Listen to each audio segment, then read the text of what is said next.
Hello, brothers and sisters and Hard family. I woke up late this morning because I've been doing Pastor James Kowala's challenge to pray 70 minutes in the tongues every day at 3 a.m. I've been using his book, Power Prayers for Victory. Very powerful, but that has me waking up late sometimes. This was our day off on the mountain, and I had plans to wake up early to do my prayers and clean my little room and cook for the house, dinner for me and the family of 6 I stay with, plus meal prep for myself for the week. So when I came in prayer and realized how late it was, I was a little distracted, to say the least, because of the time.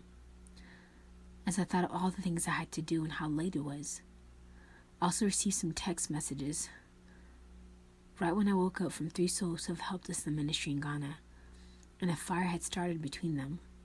I was also getting audio messages of he said, she said, and both parties wanting to break off their friendship.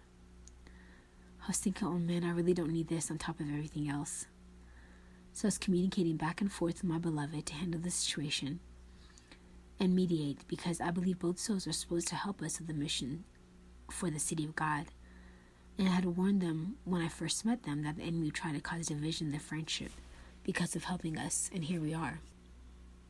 I decided to get a Rhema message instead of a Rhema because I just need something deeper with everything going on in my mind.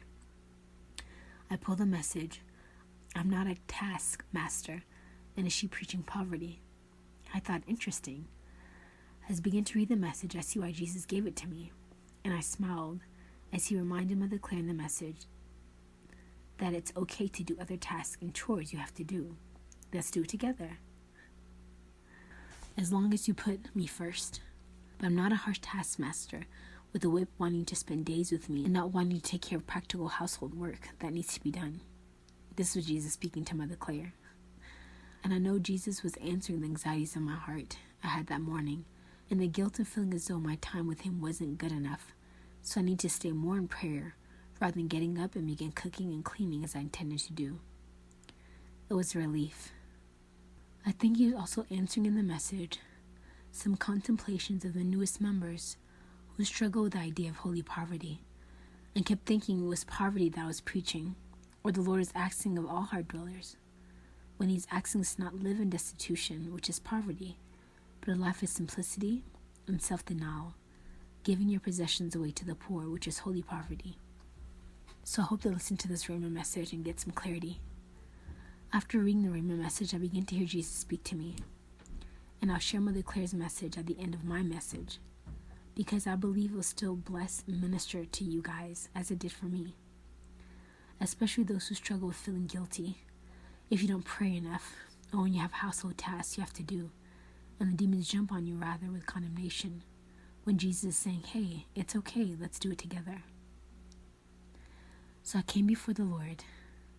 Sorry, Lord.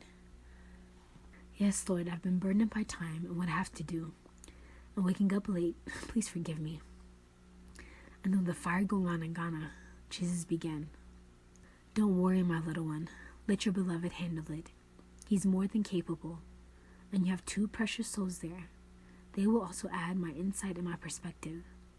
The enemy is always trying to find a way into breaching brotherly love and divine friendships.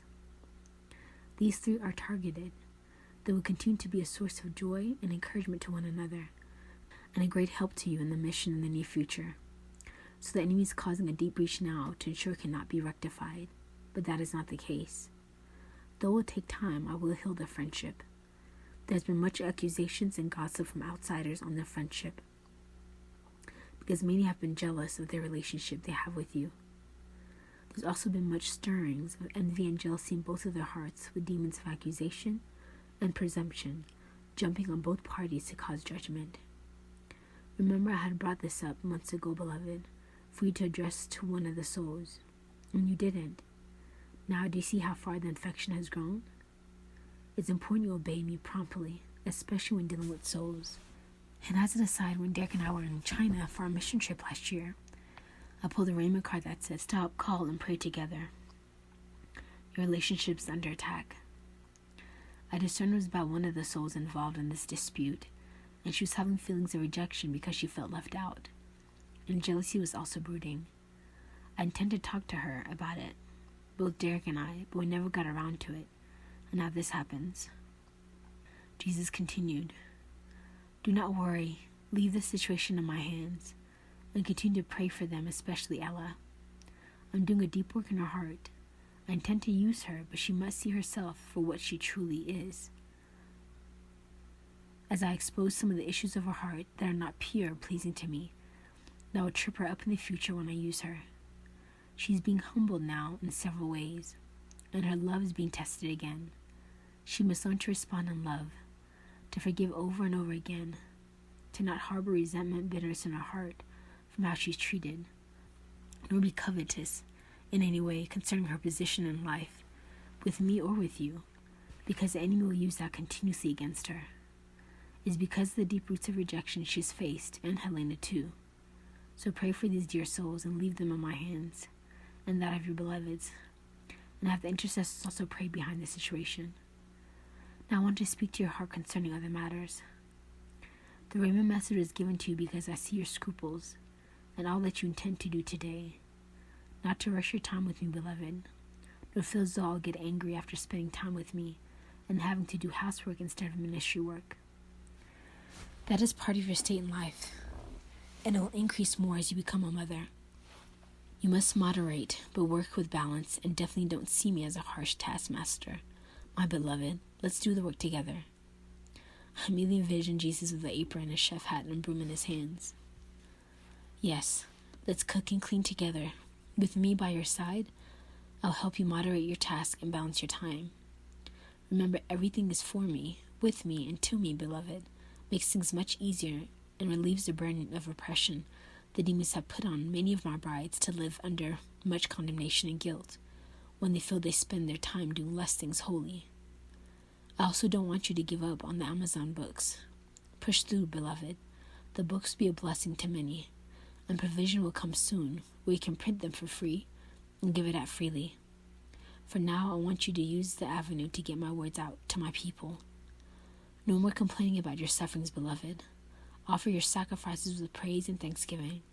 Much is going on behind the scenes, much that you do not know of, and I'm working miracles on your behalf and all my beloved brides. Do not be concerned with your lack of provision as well. I'm the giver of all things. Fix your eyes on me. Move forward with my instructions. Concerning the things you need, trust me to provide. So be at peace. Let's go now, beloved. Steady working together to finish the task at hand." And that was the end of Jesus' message. And here's now the Rhema message I received. Jesus speaking to Mother Claire. "I'm not a taskmaster, and is she preaching poverty?" So Jesus helped me make some delicious chili with cornbread, and then some beef tips with some mashed potatoes, asparagus, and with some green beans. So we had a wonderful time cleaning and cooking together. As we did it for the family, they loved it.